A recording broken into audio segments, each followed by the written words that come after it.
Okay guys, meron tayo ngayon ditong Smart 7. Ang problema niya is yung charging niya, fake charging mula palagi at hindi nagkakarga. So ang ginagawa ko kapag hindi ko na kinakayang gawin is nilalagyan ko ng charging module na lang. So mostly kasi yung mga ito, ang liit ng charging IC. Papakita ko sa inyo.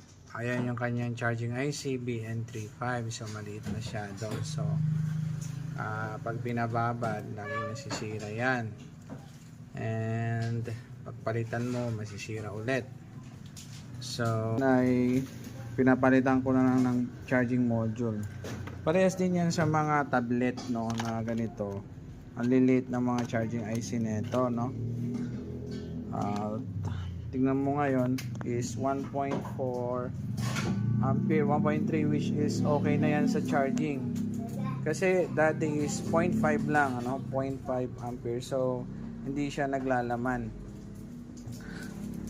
Kahit pa half day ka na, hindi pa naglalaman. Itong kuan na to, charging module na to, ililink ko na lang dyan sa comment para at least pag mayroon kayong mga ganitong tanggap na hindi mo mapatino, is at least magawan mo ng paraan. Mostly kasi yung mga to walang schematic diagram, so mahirap i-trace kung saan banda yung may problema. Ayan, kaya fake charging siya.